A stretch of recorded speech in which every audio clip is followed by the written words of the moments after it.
So we're looking at the power rankings here, post free agency, first wave. Still ain't done. There's still value to be found, and there'll be little additions here that are key signings that won't make the headlines, but we true footballers know second and third wave is where you find the hidden gems. What's up? It's your boy Cintron. Come back into another analysis / news video, and I kid you not, that's my real name. And man, let's see who and where everybody ranks. 1 to 32, baby. Let's go. Kansas City Chiefs. They won a Super Bowl. They maintain their spot. They lose Orlando Brown, but they swap out him for Jawan Taylor, and we'll see how that works. Jawan's gonna be switching from the right side to the left side. A little risky, but you know what better to do than take a risk when you're on top of the world and you have one of the best players, if not the best player in the NFL at quarterback, Patrick Mahomes. And they're trying to, balance out, losing players and bringing in new guys. They're bringing in a free agent we'll get to later.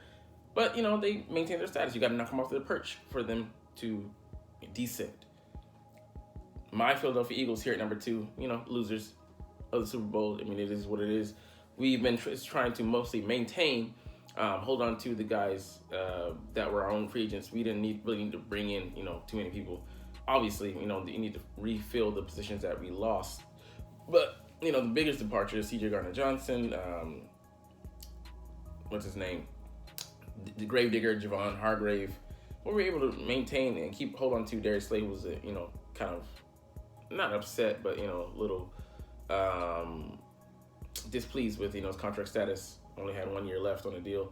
We reworked that. James Bradbury stayed. Jason Kelsey re-upped. And we lost some linebackers, both our starting linebackers, Kazir White and TJ Edwards. And we still got to re-up. Hopefully we're trying. Well, I would say, we're trying to re-up with Jalen Hurts because if we do just stave off it another year, we're going to have to pay him mega bucks the following year. So it's smart to get it. Get the shot, count to 3, get it over with, and then try. Hopefully the cap rises again next year, which it most likely will.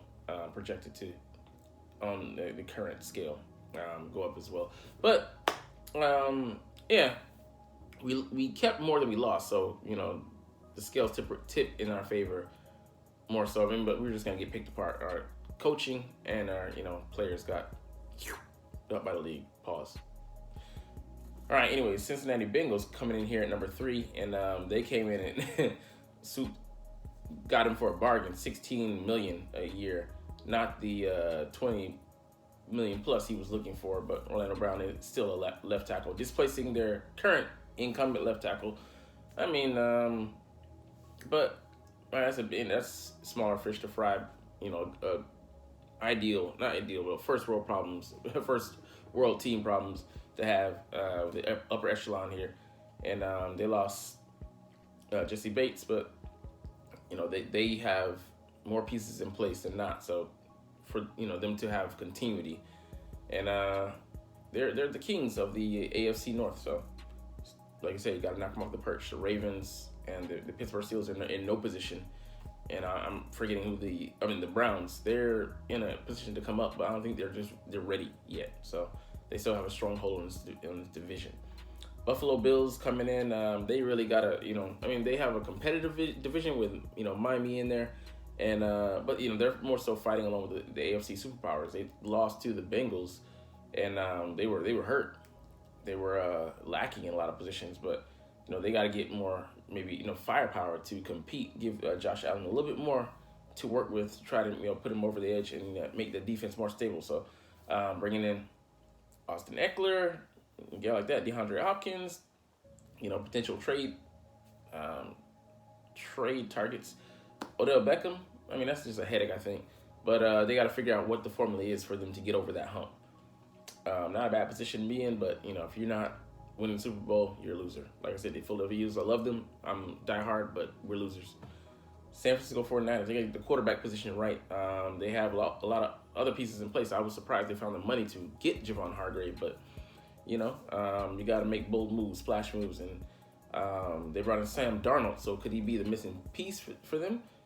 He also, he struggled with inconsistency last year, but he didn't get hurt.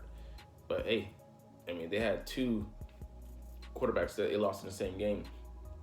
and ergo, them wanting to implement this emergency quarterback rule. See how that goes, but they got to get things sorted out at the most important position in football, the field general. You don't do that, you're going nowhere. You're going to be stuck in neutral, same as last year. Dallas Cowboys, they haven't been in the playoffs. I mean, they've been to the Super Bowl in 28 years. Brandon Cooks also brought in the corner from the Colts, Stephen Gilmore, 33 years old. I mean, he's still playing at a high level, but these are not the moves that are going to put you over the top. You're playing mix and match here. You still have Dak at the helm. You lost Schultz. It's an arms race, basically in the NFC East, and they're jockeying for a position with the Eagles and the Giants, who we'll see later what they did in the offseason. But who knows, man?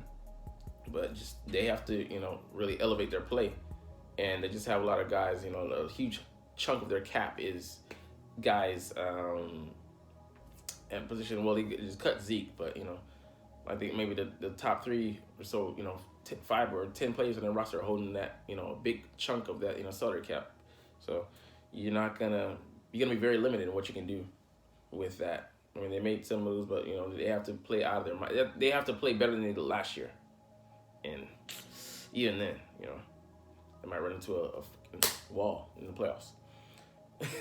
Jacksonville Jaguars, an upstart team, 9-8, but they went to the game just before the divisional round, just before the conference championship, and gave the Chiefs a run for their money. They had attacked the quarterback. Actually, it might have won, and they're just kind of getting stronger. Calvin Ridley's coming back, and it's a huge bonus for them. Returning Zay Jones, Evan Ingram, who's on the franchise tag, and Christian Kirk, with Travis Etienne in the backfield. I mean, that offense is set. They just got to play with consistency and get used to winning there. That culture, Doug Peterson is setting in place. And, $175 million guaranteed. They set a record last year. Wow. But can the defense rise to the occasion? We'll see, because they're playing a weaker division. The Colts and the Titans, they're not really competing right now. Yeah, it's their division to lose. So that's almost a guaranteed ticket for them. But what can they do once they get to the playoffs? Los Angeles Chargers competing in the Kansas City Chiefs division. And all the teams, I just feel like they've been stuck in neutral this, offseason. What have they done to really get better? And they're competing with like I said, the defending Super Bowl champions and the Raiders. I mean, the Broncos could be their biggest competition for number 2 position this year. And they still, like I said, are going to be a second fiddle to, those tomahawking guys. So I don't feel like they just have enough. Defense is decent, but the offense it's maybe top 10, but still just not enough to put them over the top. And that's no fault of Justin Herbert's.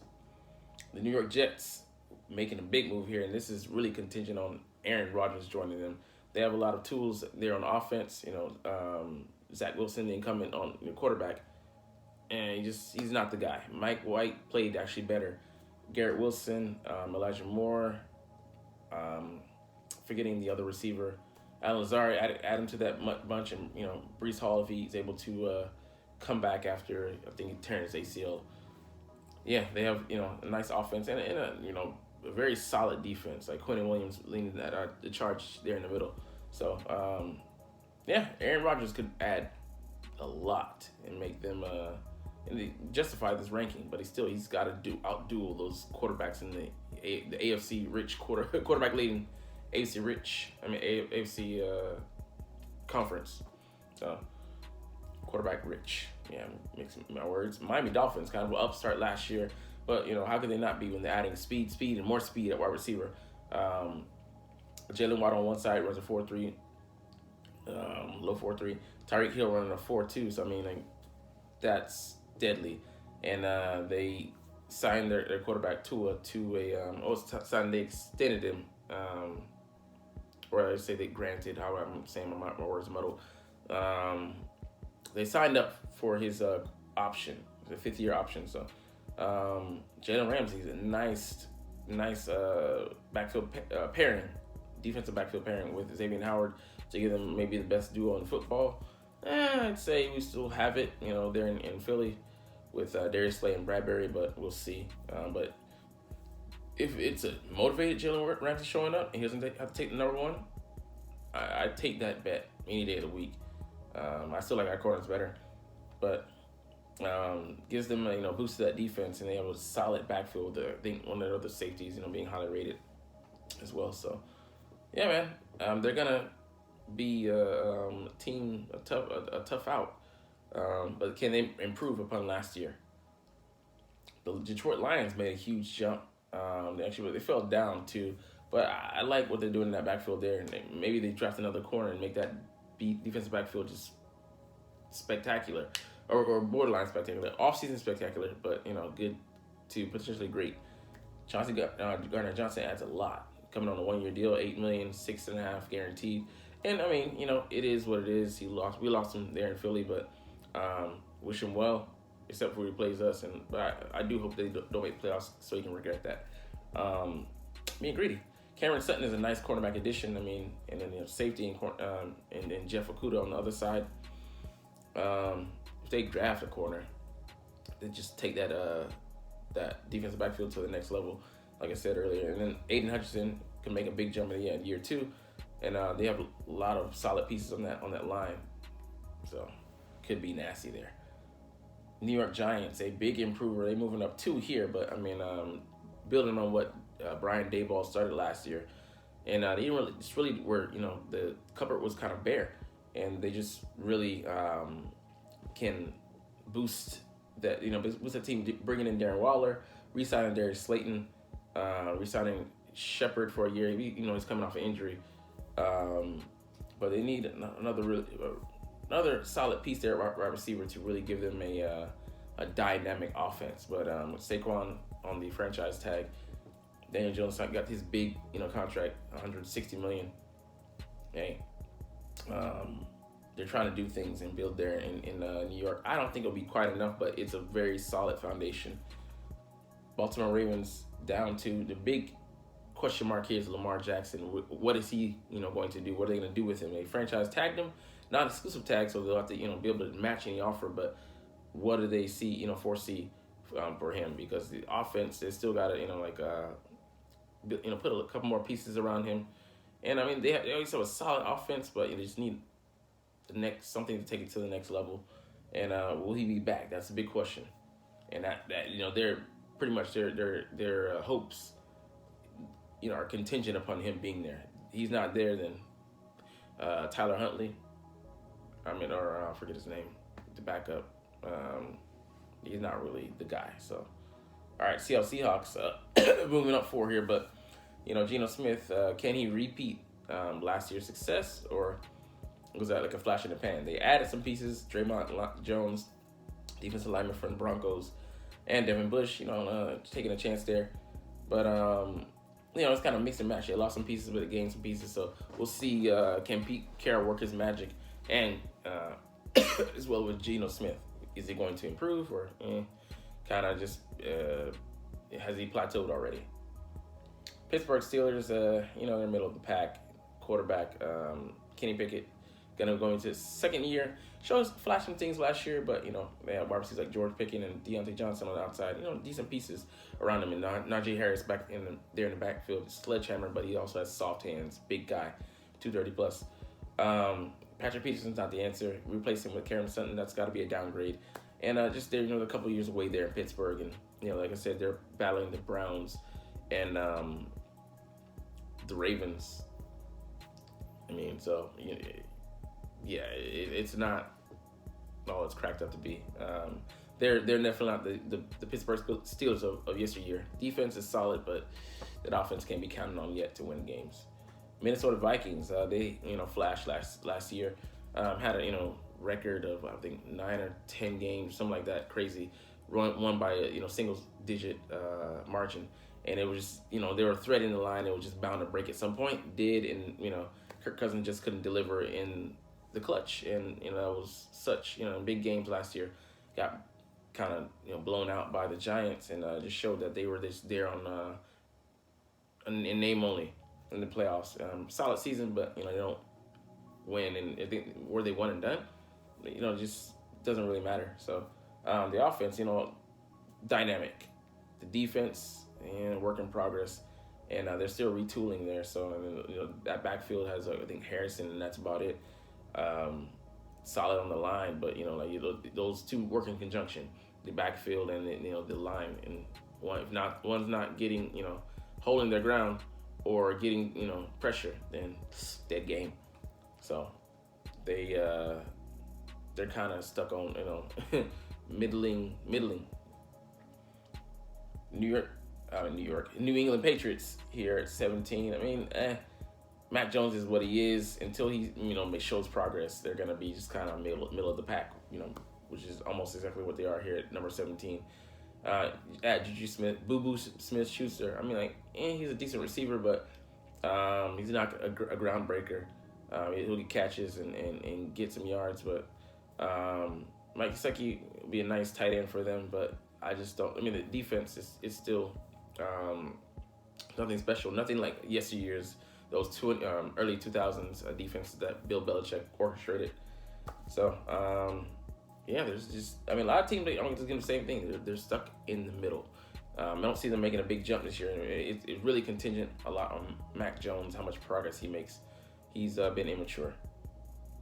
Carolina Panthers add a lot of pieces, and they're really going to be, they're not going to really go anywhere this year. They're going to be having a rookie quarterback, CJ Stroud, or, if they want Richardson, or do they want Young?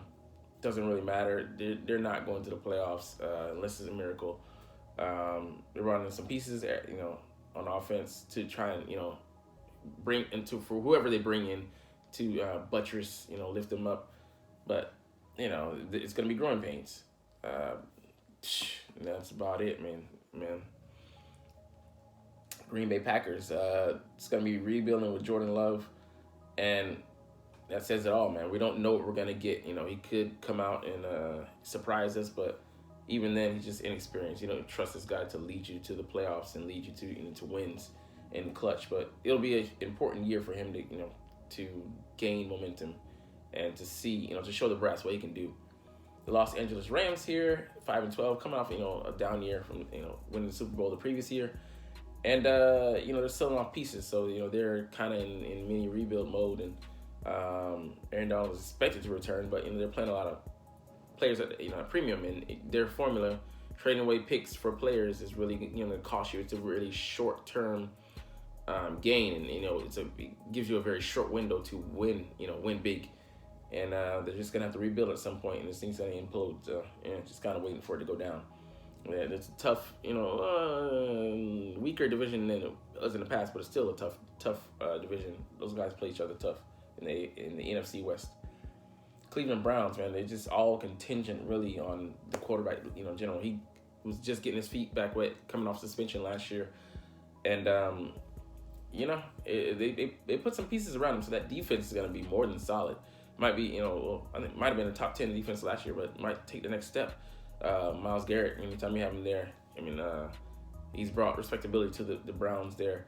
But, new D coordinator, Jim Schwartz, solid guy here in Philly. And, kind of had a love-hate relationship. We'll see what he does, but they give him a lot of pieces. Get the headache clown out of there. Add a clown out of there. Just take the E off of it. Juan Thornhill stole a nice piece from the Chiefs there in the backfield, but, he was more like kind of just refuse. They got to let him go. But the Browns, I don't see them. They make progress this year, but, don't really move forward that much. New Orleans Saints is going to be rebuilding the year, but I'd say it's more they're going to make progress with Derek Carr. He's a better quarterback than what they had last year. Improvement. Andy Dalton holding down the fort, and Jameson getting hurt. So they have pieces in place on offense to be nice, to be a top 10 offense. You got Kamara, you got Juwan Johnson there, tight end, Pro Bowl potential. I agree with that. Jamal Williams in the backfield, and then with Kamara, if you can get his off the field things sorted out, Michael Thomas can come back. Chris Olave, that's a damn fine offense, but the defense there. Then I got some older pieces, like Cam Jordan. He's getting up there in age, and if the defense can hold its weight, they could definitely surprise, and then maybe the leaders there. Definitely they're the favorite, should be the favorite there in the NFC South, the weak division. Just was trash last year. The Las Vegas Raiders, a lot to be said. Even Derek Carr's gone.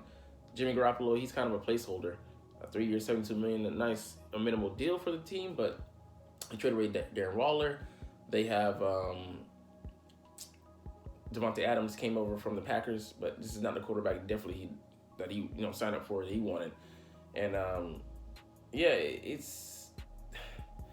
it's just middling. I mean, the defense, they have some pieces, like Max Crosby and there, but just not enough, man.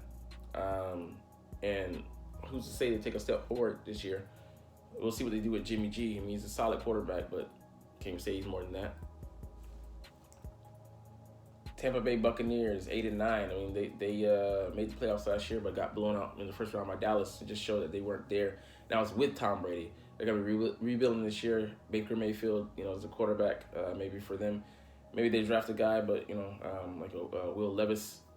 But defense is solid. They have a couple pieces. Those linebackers still solid. They're Devin White and Devontae David coming back for a 12th year. Mike Evans, Chris Godwin, but don't have Phil Jones. It's gonna take time for those guys to get used to Baker Mayfield, and who knows what he shows? Is he gonna be a hothead Baker or composed Baker that we saw more along the earlier years of his career? It's a big don't know. And they're like suddenly the second or third, compete for the third best team there. Yeah, well, the Panthers, we'll see what they bring in, but it's not on the up and up. Denver Broncos, it's the tale of two quarterbacks. Russell Wilson, what were you doing last year? You looked like a bottom half of the league quarterback. Didn't look anything like the quarterback we witnessed over the past 10 seasons. So we'll see, can Russ cook still, or is he going to be burnished in the oven? I don't know. But they put some pieces around him. That they needed to put protect him better, and the weapons are mostly gonna be the same. I mean, bring in some pieces, and defense is solid. They got like Cintron at corner, safety, I forget his name, back there, and they were trying to bring in C.J. Gardner-Johnson, but he was playing games with them. So, and they lost some pieces on the line, but D-line, but they should still feel a solid unit. And has a lot of upward mobility. And the coordinator they brought in, he's a good guy, sharp guy. Chicago Bears, man, we'll see. This is all dependent on Justin Fields, how much progress he made, or he's going to make, and can he be in the mold of Jalen Hurts, because he tore us apart last year, rushing, but he was just mostly a rushing threat. But they brought in DJ Moore for him. He has Chase Claypool. They brought in last year Darnell Mooney as a top 3. That's a top 10 trio at the very least. It says there, but that defense there, they're bereft of talent. So how are they going to replace those pieces? They need help at all 3 levels, and some of those guys. They look like they were battling last year, but they just don't have a lot of leadership. So middling. Atlanta Falcons, they're just rebuilding, man. Desmond Riddler, is he the answer? Are they going to bring in somebody? Who can they draft? I think maybe they have a top 5 pick, but who's going to be left there for them to choose?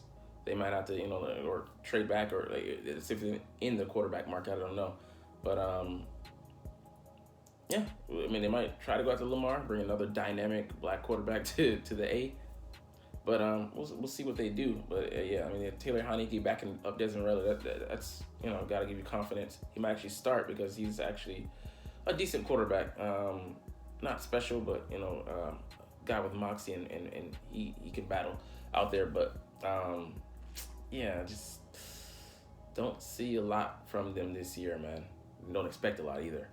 Growing pains for Desmond Riddler expected. Tennessee Titans, they have still have Ryan Tannehill on the roster, and their number 3 third round quarterback last year.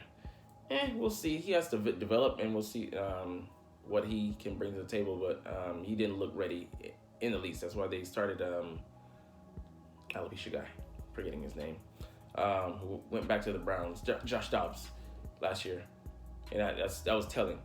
And Taylor Lewan, they cut. So they're kind of overhauling there.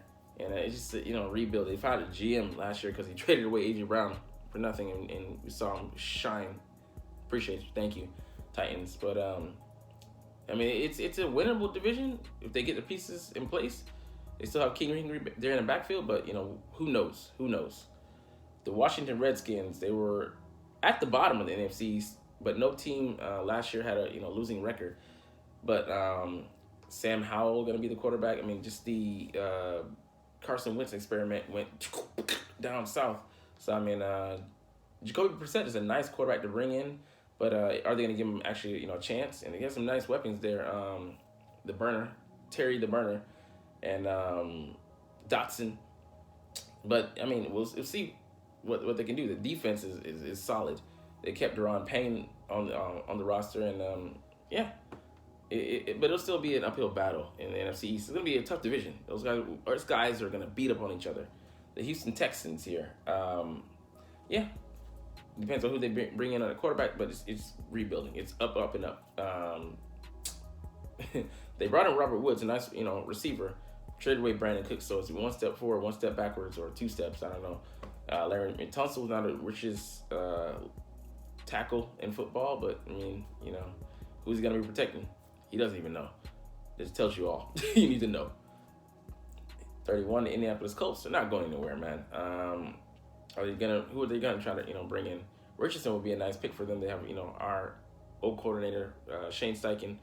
He could make him super Jalen because he runs a 4.43, 6'4", 230, 240. I mean, just a beast. But how is he gonna be developing? Development wise, you got to get him not just up to speed, but continue to develop. He was a redshirt sophomore coming out, so young guy. But yeah, they have so many needs and so many different positions that rebuilding. And the last team we're gonna look at here, the Arizona Cardinals. They brought in Jonathan Gannon. That should tell you all you need to know.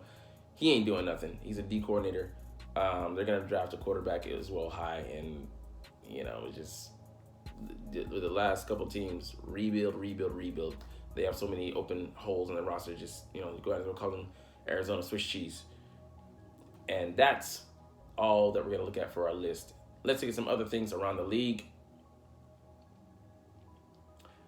All right, so the Kansas City Chiefs, a lot of division swapping here with players. They bring in ex-Chargers linebacker Tranquil. I think it's Danny Tranquil. Solid guy. I mean, he's kind of on the rise, so I mean, a judicious pick for them. Picking that roster apart, or picking the division foes apart. So I mean, that's been the theme across the league. I mean, that usually is. Those guys pretty well, so you better at evaluating them than some outside team that is outside the division.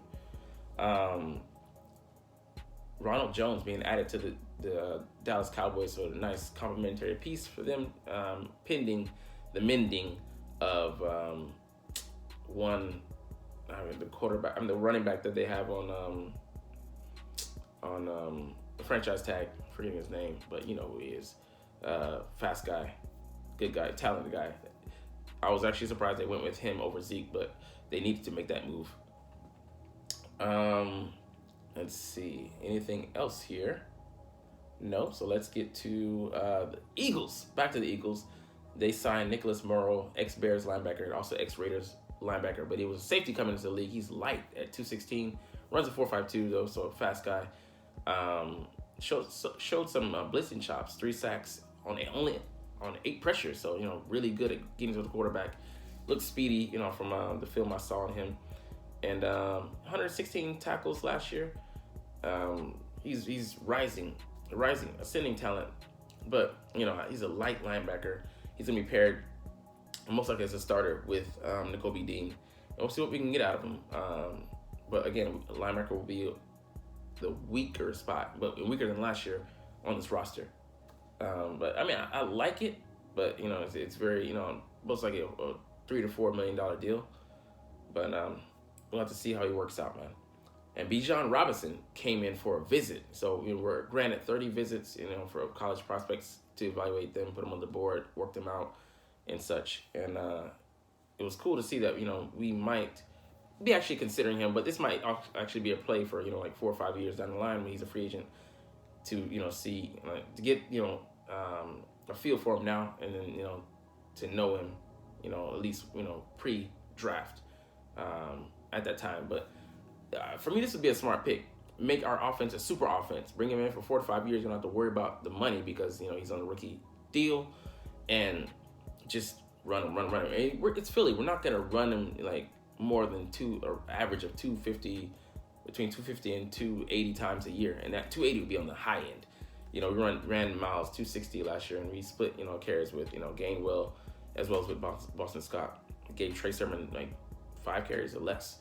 So I mean, it would be a smart move for us to actually make. But I don't know if they're going the route. We have Penny there, and it'd be one of those precious first round picks, and it hasn't been historically something that Howie does or ever did.